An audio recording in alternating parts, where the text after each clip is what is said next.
Hi అండి, నా పేరు Vasanthi. Welcome to my YouTube channel. ఈరోజు నేను మీ కెరియర్ గురించి కానీ మీ మనసులో ఏదైతే అనుకుంటారండి అది దేని గురించి అయినా చూడొచ్చు. మీ రిలేషన్ గురించి అయినా దేని గురించి అయినా సరే, మీరు ఎగ్జామ్స్ గురించి అయినా దేని గురించి అయినా చూడొచ్చండి. ఇది ఈ బాబా ఒరాకిల్ కార్డ్స్ ద్వారా ఈరోజు మీకు ఏం మెసేజ్ ఇవ్వాలనుకుంటున్నారో చూద్దామండి. ఏం గైడెన్స్ ఇవ్వాలనుకుంటున్నారో అసలు చూద్దాము. ఇది దేని గురించి అయినా చూడొచ్చండి. ప్లీజ్ యూనివర్స్, చూసే వ్యూవర్స్ ఎవరైతే ఉన్నారో వాళ్ళకి మీరు అసలు ఏం గైడెన్స్ ఇవ్వాలనుకుంటున్నారు మీ మెసేజెస్ ద్వారా. ప్లీజ్ యూనివర్స్, మాకు కరెక్ట్గా గైడెన్స్ ఇవ్వండి.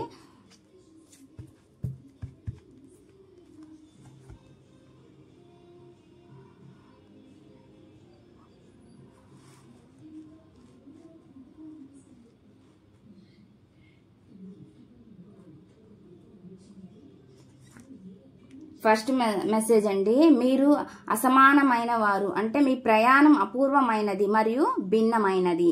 ఇతరులతో మిమ్మల్ని పోల్చుకోవద్దు అని చెప్తున్నారండి. ఈడ ఏమని చెప్తున్నా, మీ ప్రయాణం అపూర్వమైనది మరియు భిన్నమైనది అంట. ఇతరులతో మిమ్మల్ని మీరు పోల్చుకోవద్దని ఇక్కడ ఫస్ట్ మెసేజ్. సెకండ్ మెసేజ్ చూద్దాము. మీ స్మృతులను మరియు బాధలను తుడిచివేసి నిర్మూలించి శుద్ధపరచండి అని చెప్తున్నారండి. మీ స్మృతులను మరియు బాధలను తుడిచివేసి నిర్మూలించి శుద్ధపరచండి అని సెకండ్ మెసేజ్. థర్డ్ మెసేజ్ చూద్దాము. వాస్తవాన్ని ఎదుర్కో, ఎండమామి వెనుక పరిగెత్తడం ఆపండి, అది ఒక భ్రాంతి అని ఇక్కడ మెసేజ్ అండి. Third message. ఫోర్త్ మెసేజ్,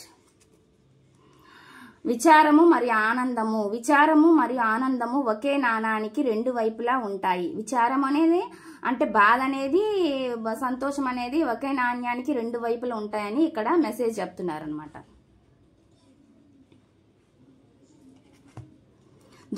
దృఢతత్వముతో అంట, మంచితనముతో ఉండడము సమాధానము కాదు, దృఢతత్వము కలిగి ఉండాలి.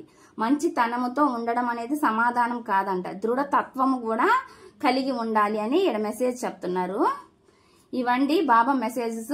ఈ రీడింగ్ కనుక మీకు నచ్చినట్లయితే ప్లీజ్ లైక్ చేయండి, షేర్ చేయండి, సబ్స్క్రైబ్ చేయండి.